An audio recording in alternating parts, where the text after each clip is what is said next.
31 hours. Kirk Douglas had been waiting for 31 hours. The answer wasn't coming. He knew it. 1949. Los Angeles. His home. Alone. Holding a trumpet, but he couldn't play it. Had been trying for 2 months. 3 different teachers. Hundreds of hours of practice, but no progress. The trumpet remained foreign to him. Warner Brothers was in panic mode. Maybe we give the role to someone else. The famous critic Hedda Hopper had written her devastating column. Kirk Douglas can't play trumpet. This picture is doomed. Kirk was devastated. His career was ending. He knew it. The production assistant had tried one last idea. Sent a message to Louis Armstrong. Kirk Douglas needs help. Can you teach him? 31 hours ago. No response had come. The message probably hadn't even reached him. Kirk had given up hope. Then the door knocked. 7 in the evening. Kirk opened it. Froze. Louis Armstrong stood there, trumpet in hand, smiling. Heard you needed some help, son. Then he said 3 words. Just 3 words. Those 3 words changed Hollywood. 2 months earlier, Kirk had been confident. Young Man with a Horn was going to be his breakthrough into a different kind of role. Not just the tough guy, not just the dramatic actor, but a musician, a jazz trumpeter, the role of Rick Martin, a troubled genius who lived and died for his music. Kirk was a method actor, believed in authenticity. When he took a boxing role, he trained like a boxer. When he played a tough cop, he spent time with police, so for a jazz trumpeter, he would learn to play trumpet. Really play. Not just fake it, make it real. Warner Brothers supported this. Authenticity sold tickets. Close-up shots of Kirk actually playing would make the film special. They hired the best trumpet teacher in Los Angeles, a professional who taught dozens of students. Kirk started lessons immediately, 8 weeks before filming was scheduled to begin. Plenty of time, everyone thought, but the trumpet proved different from anything Kirk had attempted before. Before we explore this incredible story of struggle, compassion, and the 3 words that saved a career, please subscribe to our channel and hit that notification bell. What Louis Armstrong did for Kirk Douglas will restore your faith in the power of kindness. The trumpet is not a forgiving instrument, requires specific embouchure, lip muscles that take months to develop, breath control that demands training, finger coordination that needs constant practice.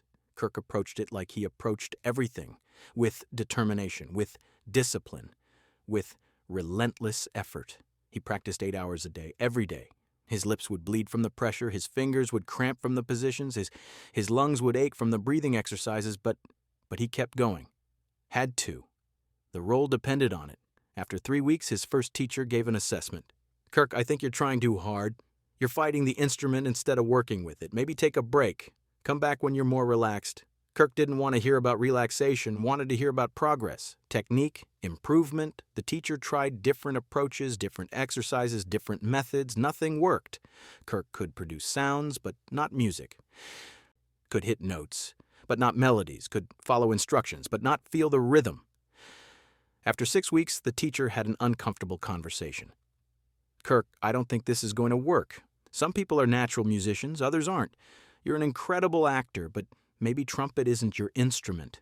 Kirk was stunned, wasn't used to being told he couldn't do something, refused to accept it, fired the teacher, hired a second one immediately. This teacher was more encouraging, believed anyone could learn with proper instruction, focused on fundamentals, breaking everything down to smallest components, breathing, embouchure, finger positions. One element at a time. Kirk appreciated the methodical approach.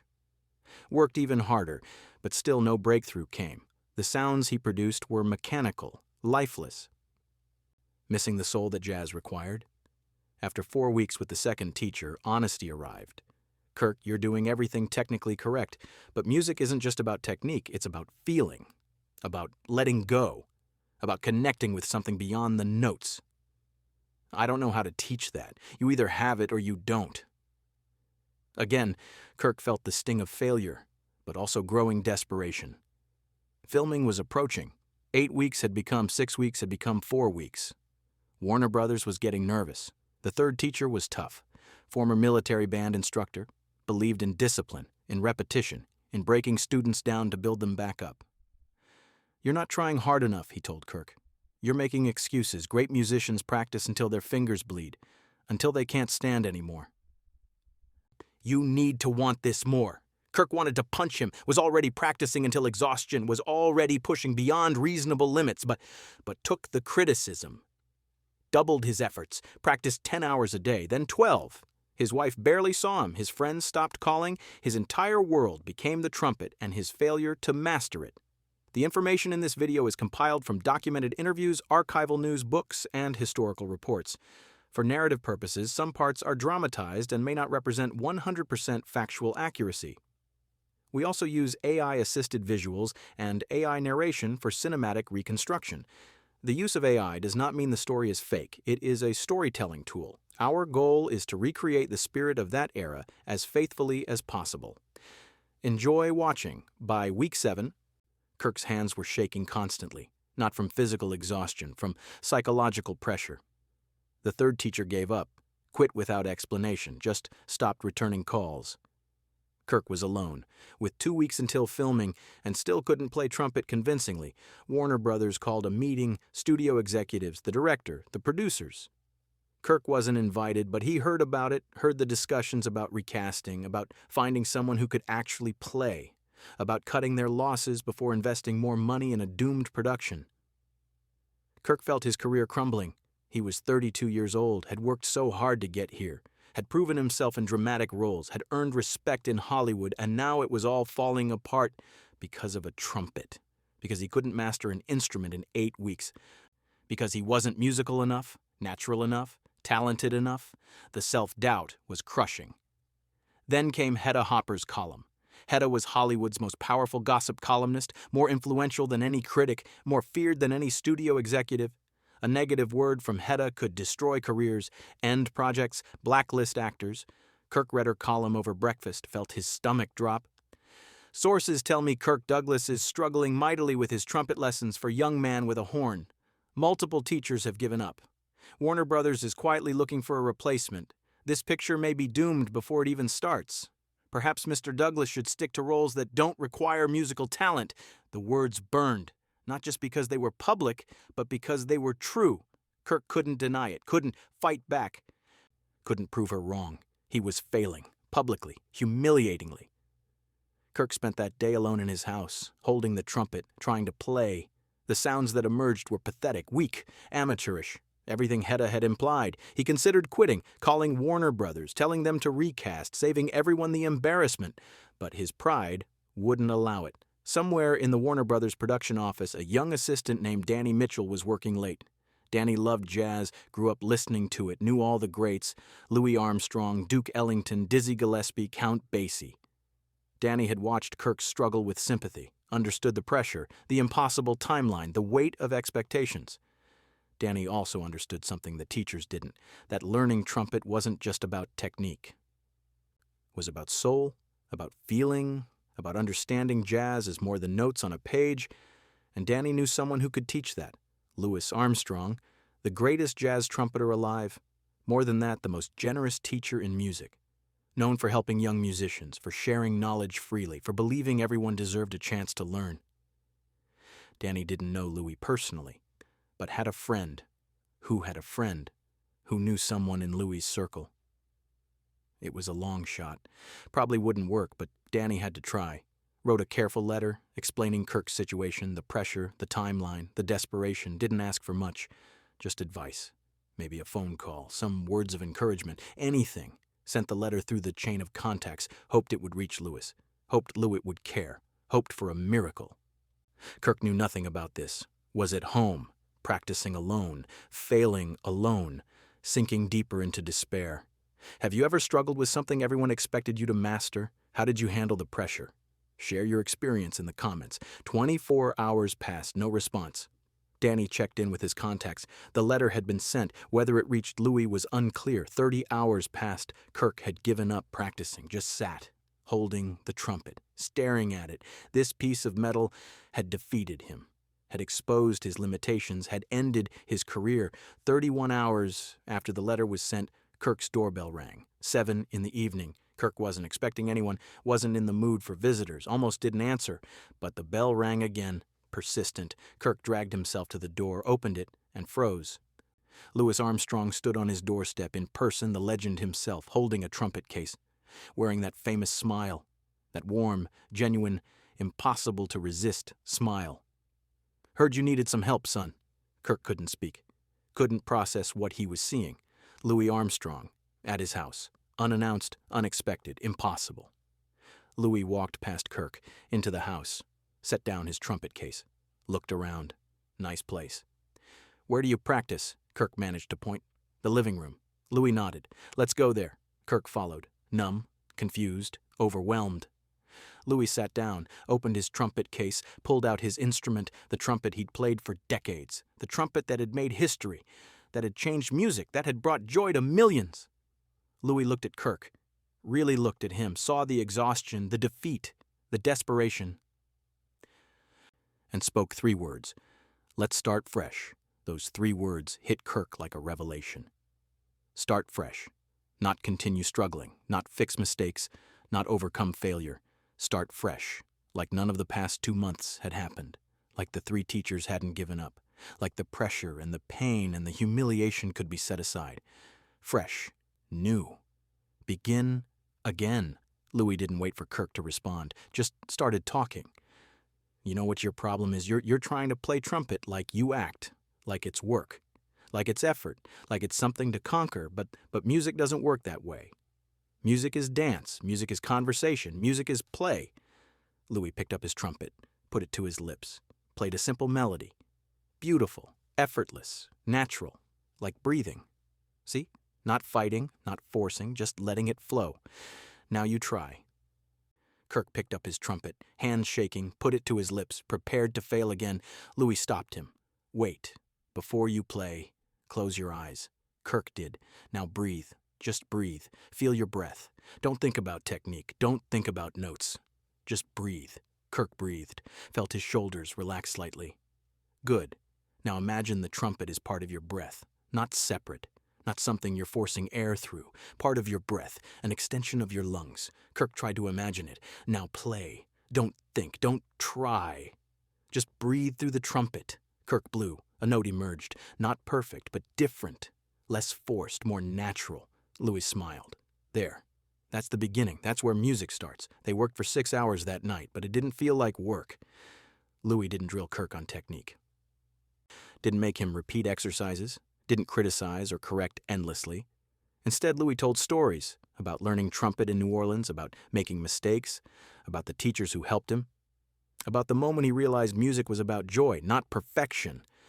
Between stories, Louis would play, demonstrate, not showing off, just sharing, letting Kirk hear what music could be. Then he'd have Kirk try, gently, encouragingly, without judgment. "You're dancing with it now. Good.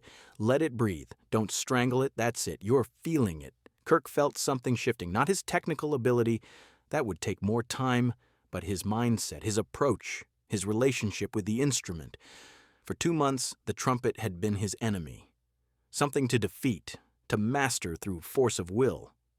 Louis showed him something different. The trumpet as partner, as friend, as extension of self. Around midnight, Louis packed up his trumpet, looked at Kirk. "You're going to be fine. Keep practicing. But remember, you're not fighting, you're dancing." Kirk found his voice. "Mr. Armstrong, I don't know how to thank you. I don't even know how you knew to come here." Louis smiled. "Someone who cares about you reached out. Someone who understood you needed help. And I've been where you are, struggling, desperate, feeling like a failure. Someone helped me then. I'm just passing it on." Louis walked to the door, turned back. "One more thing. That critic, Hedda Hopper, she doesn't know anything about music. She knows gossip. Don't let her voice drown out your own." Kirk nodded, unable to speak, feeling tears building. Louis left, but something had fundamentally changed. Kirk practiced the next day, but differently. Not grinding, not forcing, dancing, breathing, playing. The sounds were still imperfect. But they had soul now, had feeling, had life. By the end of the week, Kirk had his breakthrough. Not technical mastery, but musical understanding. The ability to make the trumpet sing instead of just produce notes. Filming began on schedule. Kirk performed, not perfectly, but authentically, convincingly, with the feeling that Louis had helped him find. The movie was a success. Critics praised Kirk's performance, his dedication, his musical authenticity. Even Hedda Hopper wrote a retraction.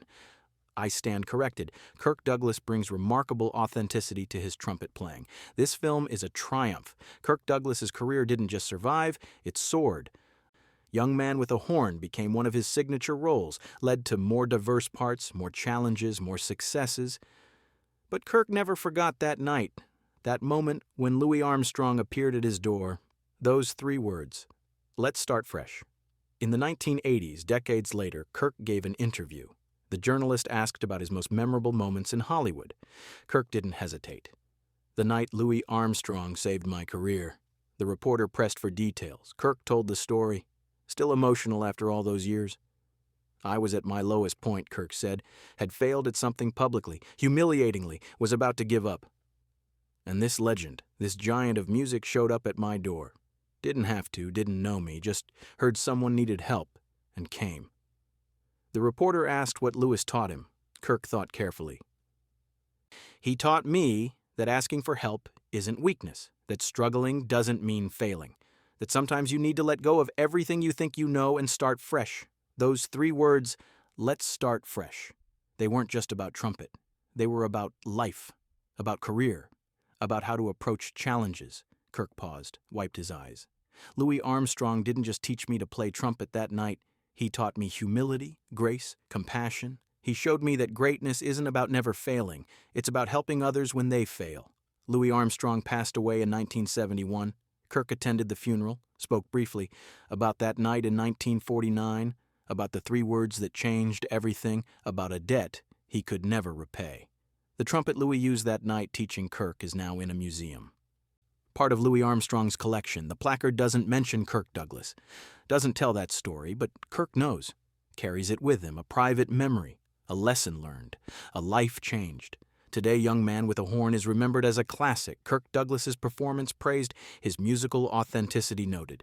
But few know the real story, the struggle, the failure, the desperation, the legend who showed up unannounced, the 3 words spoken in a living room. "Let's start fresh." Those words echo beyond that moment, beyond Kirk's career, beyond Hollywood. They represent something fundamental about compassion, about teaching, about how we help each other. Louis Armstrong could have ignored the request, was busy, famous, had his own pressures and obligations, could have sent a polite refusal or nothing at all. Instead, he showed up. Gave 6 hours, shared his knowledge, changed a life. Didn't ask for payment, didn't seek publicity, didn't demand credit, just helped. Because someone needed it. That's legacy. Not just the music recorded, not just the performances remembered, but the lives touched, the careers saved, the moments of compassion that ripple forward through time. Kirk Douglas spent the rest of his career trying to live up to that example, helped young actors, mentored newcomers, gave chances to people others had given up on, paying forward what Louis had given him. When people asked why, Kirk would tell them, "Because Louis Armstrong taught me, not just about music, about humanity, about what it means to be great. True greatness isn't refusing to help because you're too important. True greatness is showing up at someone's door when they're at their lowest." Saying 3 simple words, and changing everything. Thank you, Louis Armstrong, for the music, for the joy, for the artistry, but also for that night in 1949, for the 6 hours, for the 3 words, for showing Kirk Douglas, and through him all of us, what compassion looks like in action. And thank you, Kirk Douglas, for being humble enough to need help, brave enough to ask for it, grateful enough to remember it, generous enough to pass it on. 2 men, 1 night, 3 words, 1 trumpet, and a lesson about humanity that echoes through decades. Let's start fresh, not just words, a philosophy, an approach to life, a reminder that no matter how far we've fallen, no matter how badly we've failed, we can always begin again. With help, with compassion, with someone willing to show up and teach us how to dance instead of fight. That's the real story of Young Man with a Horn, not the film that was made, but the night that saved it, the moment when a legend helped a struggling actor, and in doing so, taught all of us something about what it means to be human, forever.